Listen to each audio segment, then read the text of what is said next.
안녕하십니까. 저는 카이스트 신소재공학과 교수 홍승범입니다. 오늘은 신소재 응용을 위한 전자기학 2부 3강을 시작하겠습니다.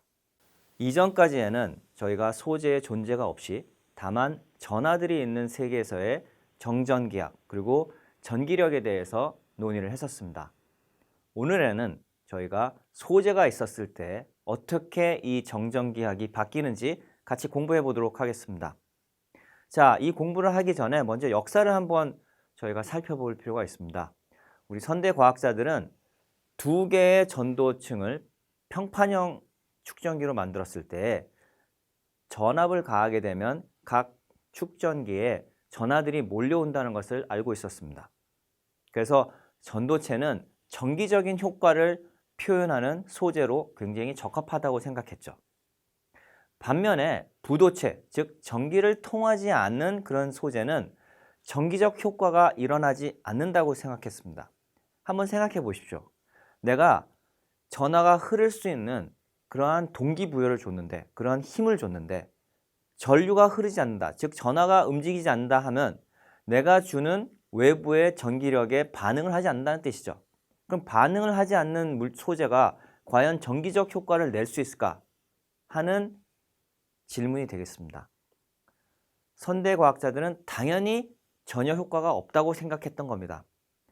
그런데 저런 평판형 전도 축전기 사이에다가 유리, 즉 유리는 항상 부도체라고 알아왔습니다. 이 유리를 사이에 꼈더니 변화가 생긴 겁니다. 그래서 깜짝 놀란 거죠. 유리가 전기장을 받으면 그 안에 전하들이 어떤 형태로든 재정렬이 된다라는 것을 이 실험을 통해서 처음으로 알게 된 겁니다. 자, 이 재정렬되는 정도를 표현해주는 그 변수가 유전상수 혹은 영어로는 the dielectric constant가 되겠습니다. 자, 그러면 첫 번째 블렛 포인트를 같이 한번 보시죠. 전도체는 전기장이 있었을 때 전하들이 자유롭게 전기장에 반응해서 움직일 수 있는 그런 소재. 부도체는 반면에 전기장을 가해도 전기를 통하지 않는, 그러니까 전류가 없는, 전하가 움직이지 않는 그런 소재, 이렇게 정의를 했다면 패러데이가 방금 했던 그 실험을 통해서 부도체의 정의를 살짝 바꿀 필요가 있었던 겁니다. 자, 그러면 앞서서 우리가 축전기가 축적할 수 있는 전하량을 나타내주는 지표가 C죠. C. 바로 커패시턴스입니다. 즉 축전 용량이 될 텐데 그 C가 이 평판 사이의 거리 D에 반비례하고 평판의 넓이 A에 비례하고 그 다음에 공기 혹은 진공의 유전율인 입실론 제로에 비례한다는 것은 이미 알고 있었던 바입니다. 요걸 통해서 또 우리가 가우스 법칙을 이용해서 그 전하량 Q가 축전 용량 C에다가 전압 V에 비례한다는 것을 알 수가 있죠. 그런데 이 유리를 넣음으로써 이 두 평판 사이에 전압이 떨어졌다면 저 식에서 전하가 고정된 상태에서 전압이 떨어졌다면 그럼 결과적으로 축전 용량인 C가 늘어났다, 이렇게 생각할 수가 있습니다. 이런 상황을 전기장을 갖고 한번 확인해 보죠. 자, 저 그림을 잘 보고 있노라면 이렇게 오른쪽에서 왼쪽으로 빗금친 부분이 전도체인데 그 전도체에 마이너스 전하가 상부에 올라오고 하부에는 플러스 전하가 왔다고 칩시다. 그 상태에서 우리가 전기장을 그리면 직선으로 균일하게 그릴 수 있을 텐데 그 사이에 부도체가 들어오면 어떤 일이 발생하냐면 부도체 내에 있는 전하들이 국부적으로 움직이면서 재정렬하면서 마이너스는 플러스가 많은 아래쪽에 가까워지고 플러스는 마이너스 쪽에 가까워지는 현상이 일어나면서 실제적으로 부도체 내의 전기장은 공기 중의 전기장보다 작게 걸리는 것을 우리가 알 수가 있습니다.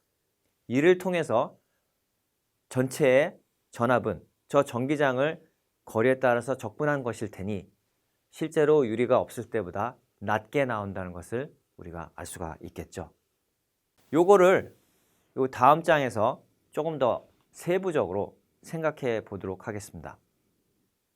저 제목처럼 부도체가 전기를 통하지 않는 소재인데 어떻게 내가 전압을 가했을 때 전기적 효과가 있습니까? 라는 질문을 우리는 했습니다. 그 얘기는 전압을 가하면 뭔가의 움직임이 있다라는 걸 우리가 간파할 수 있을 겁니다. 움직임이 없다면, 내가 이 안에 아무런 변화가 없다면 바깥에도 아무런 변화를 줄 수가 없습니다. 예. 누군가 나한테 쓴소리를 했다, 비판을 했다. 근데 얼굴 표정이 안 바뀌었다고 해서 내 마음이 안 변한 건 아닙니다. 그죠? 겉으로 봤을 때는 안 변한 것 같지만 속에는 이미 변화가 있는 거죠. 마찬가지입니다.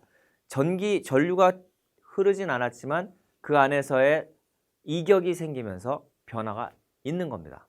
자, 그러면 이거를 우리가 한번 이해하기 위해서 같이 한번 사고 실험을 해보도록 하겠습니다. 먼저 패러데이 입장이 되어봅시다. 축전기에 전압을 가한 상태에서 유리판을 넣었더니 커패시턴스가 증가했네. C가 증가했네.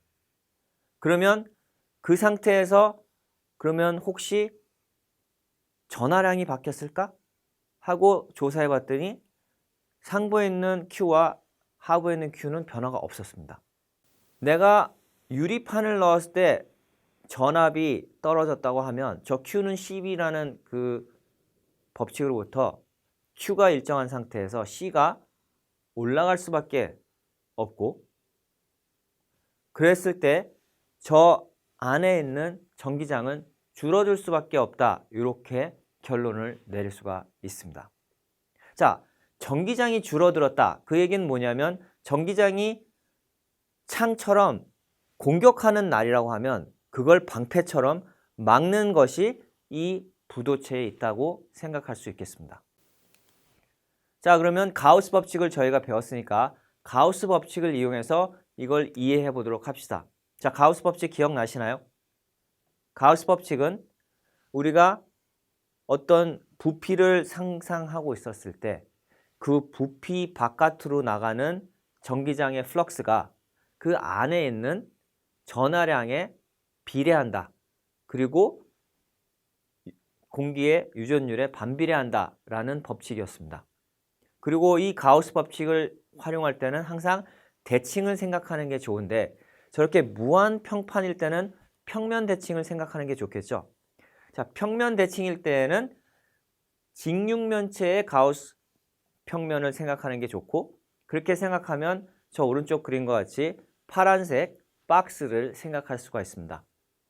저 파란색 박스는 일단 상부 우리 전극 그 전도체에 있는 음의 전하를 포함시켜 주고요. 그리고 아마도 있을 것 같은 부도체 내에 있는 양의 전하를 포함시켰다고 가정해 봅시다. 그래서 그걸 이렇게 박스를 치면 우리가 알다시피 전도체 내에는 전기장이 없습니다. 따라서 저 파란색 박스 위쪽에는 전기장이 없기 때문에 E는 제로고요. 따라서 그쪽으로 나가는 플럭스는 0입니다. 좌우 벽을 생각해 보면 전기장과 벽의 법선 벡터의 방향이 수직이기 때문에 거기에 플럭스도 0입니다. 그러면 우리가 생각할 수 있는 플럭스는 저 아래쪽, 즉 유전체 내에 있는 인터페이스, 계면에서의 플럭스만 생각할 수 있는 거죠. 자, 그 플럭스가 아래에서 위로 올라가기 때문에 음의 부호를 가질 것이고, 음의 부호를 갖는다는 건 뭐냐면 저 파란색 박스 내에 전체 전하량은 음이다라는 것을 알 수 있습니다. 그런데 전기장의 크기가 더 작기 때문에 이게 있을 때가 없을 때보다 전기장이 작기 때문에 음의 전하가 줄어들어야 됩니다. 음의 전하가 줄을 수 있는 것은 상부의 음의 전하를 없애거나 혹은 유전체에 양의 전하를 넣는 방법밖에 없는데, 상부의 음의 전하가 일정하다고 했으니 유전체에 양의 전하를 넣을 수밖에 없겠죠. 그리고 그 양은 위에 상부에 있는 음의 전하보단 작아야 될 것입니다. 그렇게 놓고 오면 더 성기게 양의 전하를 저렇게 심는 것이 맞는 그림이 되겠죠. 자, 우리는 지금 부도체에 대해서 정확하게 모르는 상태지만 전도체에 대해서는 잘 알고 있습니다. 자, 그러면 조금 주위를 환기시키는 그런 의미에서 전도체층을 한번 가운데 넣으면 어떤 일이 발생하는지 확인해 보죠. 자, 전도체를 가운데다가 넣으면 전도체 내에 전기장은 0이기 때문에, 그죠? 전기장이 있을 수가 없습니다. 그래서 화살표가 하나도 없죠. 그런데 그 상부에 있는 마이너스와 하부에 있는 플러스는 전기장을 뿜고 있습니다. 그 뿜는 전기장을 다 막기 위해서는 같은 수의 그리고 부호가 다른 전하들이 각각의 평면에 배치되고 있어야 됩니다. 그랬을 때 가우스 법칙을 한번 사용해 보면 어디에다가 가우스 평면을 두어도 양의 전하의 수와 음의 전하의 수가 같기 때문에 네, 플럭스가 0이고 그 0이라는 사실을 통해서 다시 한번 전도체 내에는 전기장이 없다는 것을 확인할 수 있죠. 그러면 전기장이 있는 부분은 공기층밖에 없을 텐데 공기층의 두께가 저 평판 거리가 D고 끼워놓은 전도체의 거리가 B면 D-B밖에 없습니다. 따라서 D-B에다가 전하 밀도인 시그마를 곱하고 그것을 입실론 제로로 나눈 것이 바로 전압이 되겠죠. 자, 이게 전압이라는 것을 알면 그것을 우리가 Q와의 관계에서, 즉 전하량과의 관계에서 전하량은 시그마에다 A를 곱한 것일 테니 시그마 A인 Q를 저 시그마로 A분의 Q를 시그마로 대체하고 그리고 CB는 Q니까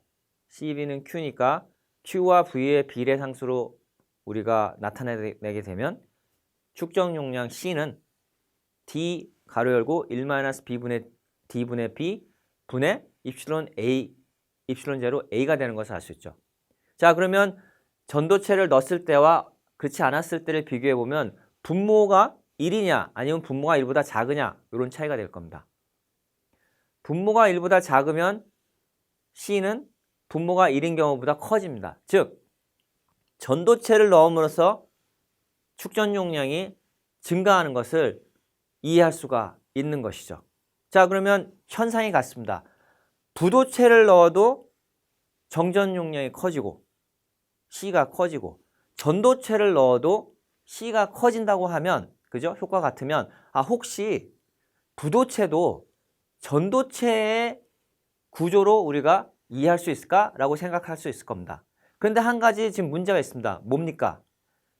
전도체는 내가 전압을 가하면 무조건 흐르게 돼 있고 부도체는 못 흐르게 돼 있습니다. 따라서 전도체가 갖고 있는 부분적인 특성만 가지고 우리가 부도체를 설명할 수가 있겠죠. 그래서 예전 사람들은 어떻게 생각했냐면 부도체라는 것은 전도체 구슬들이 알알이 박혀 있고 그 겉에는 벽이 있어 가지고 그 전도체 구슬 내에서는 자유롭게 움직일 수 있지만 그 바깥으로는 못 움직이나 보다 하는 모델을 갖고 있었습니다. 그게 바로 저 빗금친 거에 구슬이 들어간 모델이 되겠습니다. 이 모델로는 저희가 유전상수가 증가하는 것을 설명을 할 수가 있습니다. 그러나 이제 저희는 알고 있습니다. 이 모델이 맞지 않는다는 걸. 사실은 이 모델과 비슷한 효과를 나타낼 수 있는 건 무엇이냐면 저 전도 구슬을 원자로 바꾸면 되겠죠. 원자 구름, 전자가 있고 원자 핵이 있는데 전기장을 가하게 되면 플러스의 중심과 마이너스 중심이 이격되는 그런 그림으로 대체하면 맞을 것입니다. 그런데 옛날 모델이 전혀 쓸모가 없는 건 아닙니다. 저희가 삼성에 있었을 때 저런 모델을 기초로 해서 이걸 메모리 소재에 혹은 소재에 우리가 적용할 수 없을까 이렇게 생각했던 적이 있습니다. 그래서 저렇게 금속 구슬이 박혀 있는 부도체 방막에 우리가 전하를 집어넣고 그 전하를 정보라고 생각하면 아주 작은 공간에 많은 정보를 우리가 저장할 수 있겠다 생각해서 저희 보시는 바와 같이 미국 특허 8206, 803 요 특허를 등록을 했었습니다. 요 특허 등록을 한 요 페이지를 보시면 제 이름이 있고 또 제 동료 박사들인 장은주 박사, 또 김용관 박사, 전신혜 박사, 그리고 사이먼 뷸만 박사가 같이 이 특허를 만든 걸 볼 수가 있는데 같이 쓴 분 중에 장은주 박사님은 삼성의 QLED 주역이 됐죠. 세계 최초 카드뮴 없는 퀀텀 닷 만든 장은주 펠로를 만나다라는 뉴스를 저 링크를 통해서 보실 수 있는데, 이렇게 저희가 메모리에 응용할 수 있는 소재를 또 디스플레이에 응용할 수도 있고, 이러한 것들이 다 전자기학의 어떤 기초적인 이해를 통해서 출발할 수 있다는 것을 보여주는 장이 되겠습니다. 네, 이번 강의는 여기까지 하겠습니다. 감사합니다.